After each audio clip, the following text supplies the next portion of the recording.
Hi, I'm Patrick. Welcome to my channel. I really do appreciate you clicking on this, and I'm honored that you took the time to watch this. So if this makes a difference to you or to anyone who you know, I encourage you to share it with others and click that subscribe button so that you can get other videos as I put them up and also be a part of my community. So I want to tell you my story quickly because, well, it'd be weird if I just told you what I do rather than telling you my story. So I've been blind since birth. So the only thing I can see is light perception. So if the light's on in the room, I can tell that the light's on in the room, or if there's sunlight coming through the window, I can see that. But outside of that, I've been blind since birth. And so I accepted early on a vision for my life or a story for my life that someone else had for me. Maybe you know what I'm talking about. In other words, I felt like I was living someone else's life, but not the life that I had wanted for myself. And it's because I let someone else tell me that, you should work in a call center because it'd be easy for you. It'd be something you could do. Now, I had done well in school. I had had success in my past working in, with my schoolwork. I'd been the general manager of a radio station while I was on campus. So I'd had success doing other things before, but someone got me to believe that that was what I should be doing. And I woke up every morning in that job feeling like this isn't who I'm supposed to be. I'd wake up in the morning on Sunday morning with what I call Sunday morning dread creep.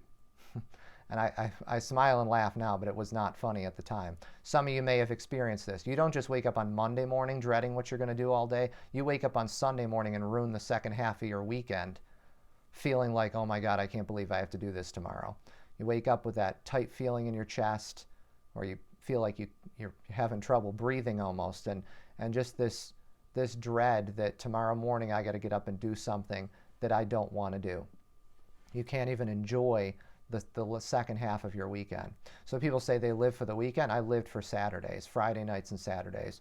And I just remember being at work one day and thinking to myself in the cafeteria, I had my head in my hands, and I was just thinking to myself, there has to be more, God. There has to be more for me than this. There has to be some way that I can make an impact in the world other than just answering calls from angry customers. And thankfully, I was right. A few weeks later, I met someone who walked into the gym where I was working out, and he knew that my personal trainer, and the two of them knew each other well. And he was talking about his business and that he was looking to bring some new people on board who could help him grow his business, and that he was looking for someone who was looking for an opportunity as an entrepreneur. And I knew nothing about being an entrepreneur or a business owner or being someone who hired myself or was self-employed. So the idea was frightening to me, but I was also so frustrated with where I was that I was willing to talk to anybody about anything. So I walked over, heard where he was, and went over and had a conversation with him.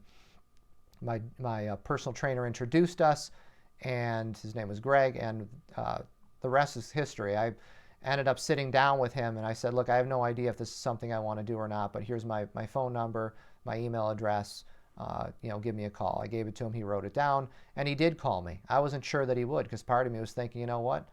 Why would he bring someone on who has no business experience, no sales experience, to sell a product or a service and to be involved in business when I had no experience with that, and on top of that, I was blind?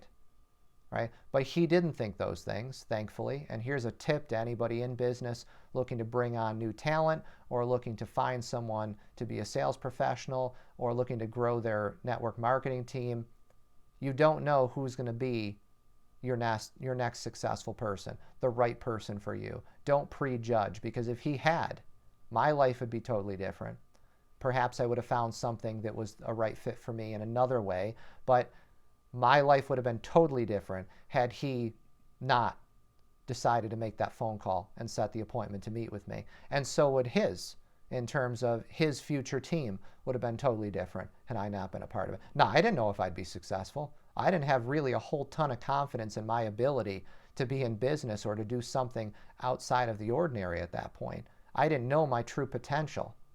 And sometimes there's another tip. Sometimes we don't know our true potential. We need somebody else to see that in us, right? It's our job to actually, build ourselves up or work on personal growth to get there where we can see it. But along the way, it usually takes someone else, a coach, a mentor, someone who will say, you know what, I believe in you. And I met another mentor in the business who did just that.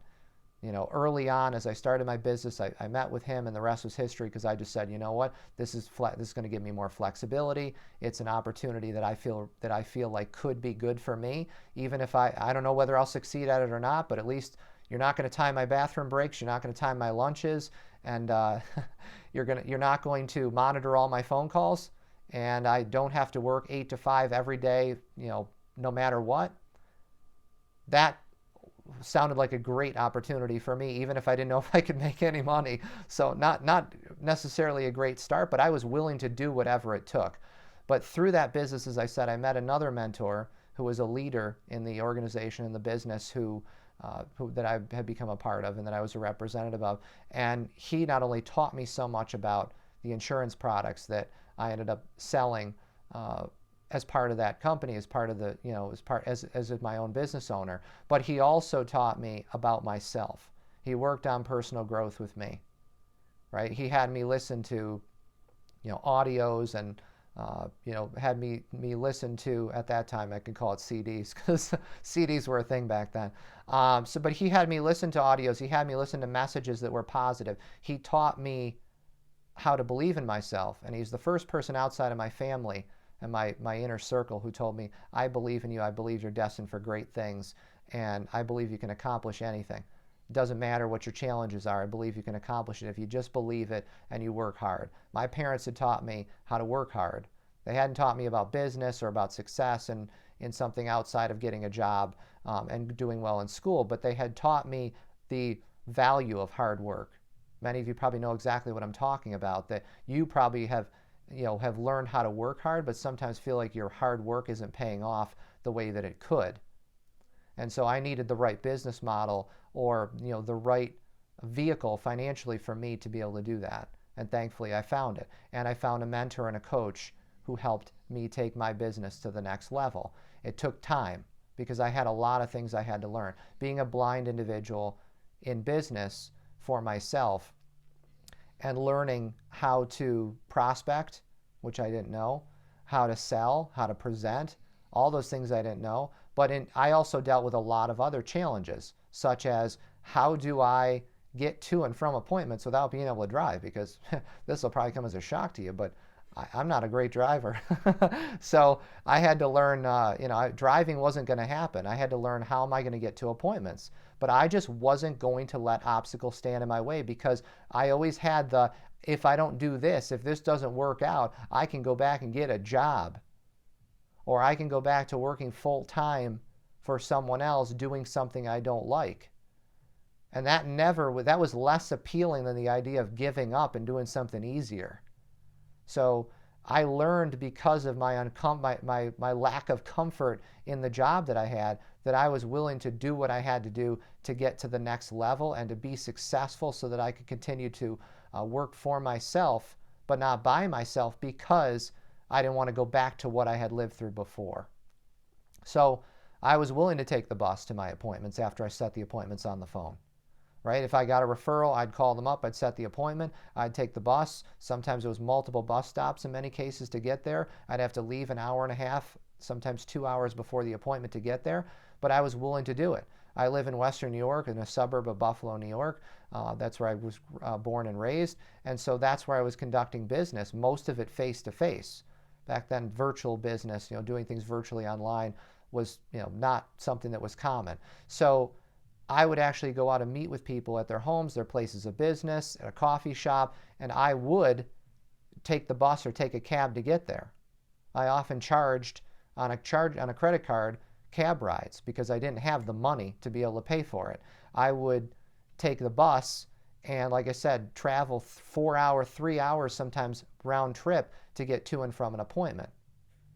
But because I was willing to do whatever it took, talk to the people who had already had success, learn how they present, so I could turn my stinky presentation into a good presentation.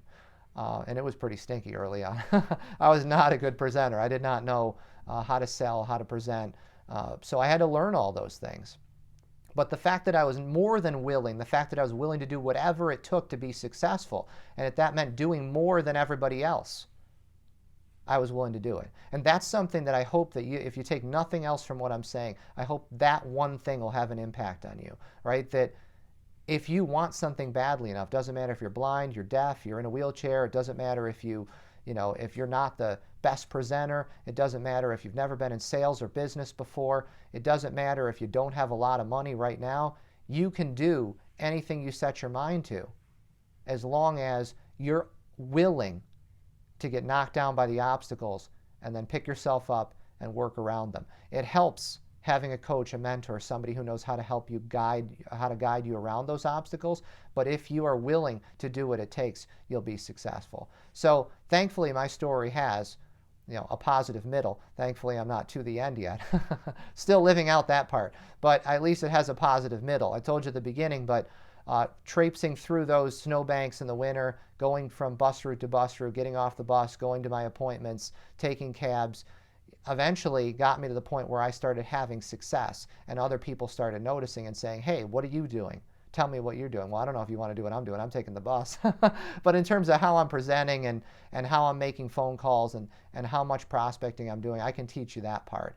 And so I started coaching people without getting paid for it originally, not realizing or not really taking into consideration that I could build a team of my own and actually compound my time and help more people that I couldn't get to by myself. And so that's what I started eventually doing. And that's why it really took me 3 years to figure it out and create that full-time income that would enable me to not have to work for someone else and do the things I didn't like anymore. And 5 years till I made the first year where I annualized over $100,000 in business. A lot of people did that a lot sooner in the same business, but they didn't have all the challenges I had, and I felt like that made me a lot stronger.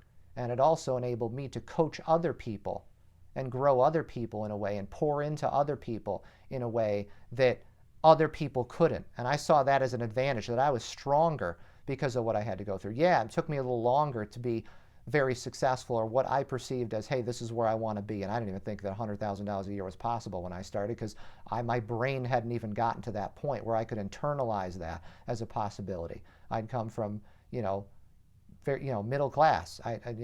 No one in my family prior to me that I'd known had, earned that kind of money. My brother's actually, successful in business, as my sister now. But when I started out, that had not happened yet. So I didn't believe that that was something that was for me. But I just simply followed the people who coached me, the people who mentored me, and I believed that I would do whatever it took. And so that's when the success started happening. And as I climbed up the mountain incrementally, step by step, and that's another tip. When you get to the first step and you realize, okay, I made it to the first step, I can now step on that second step. That's how you get up the mountain of success. Yes, you'll get knocked down, pick yourself up, and put your feet on that same step, and then step to the next one again. And that's what I was willing to do. So for me, as I get to the middle of the story and I had success, I started to teach other people how to have success and be able to transfer my belief to them. And that's what you can do in business as well. That's the beauty of working with others in a team in business, not by yourself, but for yourself, and work with others in self-interested cooperation. That's why I love business of teams, because I love to be able to transfer my belief and success to others so that they can do the same thing. And nobody can say to me, hey, Patrick, you did this, but I believe I have bigger challenges than you do. Now, yes, there are people with bigger challenges than me in life, but the majority of people I work with, they're not blind, right? And I'm not saying that's the biggest challenge in life, but if a lot of people look at me and say, if Patrick can do this, I can do it, right? Whatever my challenge is, if I don't have a lot of money, I haven't had success in business before, I'm not the best public speaker, okay, great. I had all those same challenges, but I'm also blind on top of that, and I was willing to do what it takes. If you can have whatever you want in life if you help enough other people have what they want, right? If you help other people get what they want, and you've heard this before, this isn't my saying, but I love it.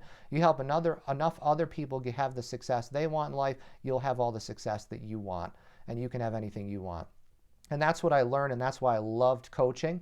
And that led me to continue to coach people in the insurance industry, but also coach others in addition to that, right? And now I still to this day coach some people, some insurance professionals, because I like the industry and because I have experience in it. But I also coach network marketers, other entrepreneurs building their own business, either as they're getting started in business or as they need a little help navigating around the blind spots, and have somebody there to guide them and say, hey, you're doing a great job, but this is the one area I think you could tweak to get to the next level, as I did.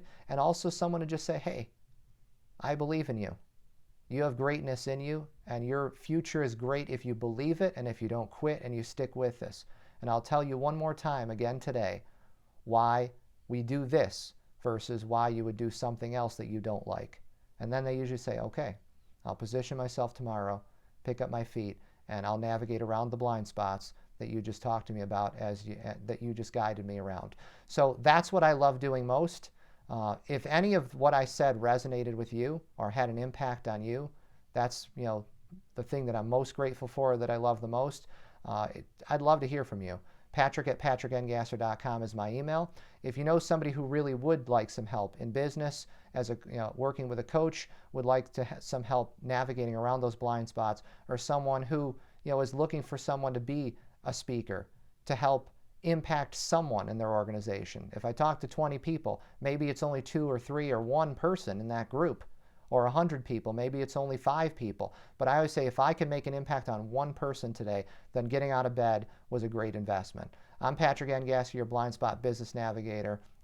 I help entrepreneurs navigate around the blind spots to the success they dream of. If you know someone who needs that help with their navigation in business or in life, I'd love to hear from you. Patrick@patrickngasser.com. If you found any of this to be worth your while, which if you're still watching, then I would hope that you did, because if not, that was a long time to listen to me talk. Smash that subscribe button, because I would love for you to be a part of my community and get future videos as I put them up. Remember to stay grateful, to make an impact every day in everything that you do. And I'll talk to you real soon.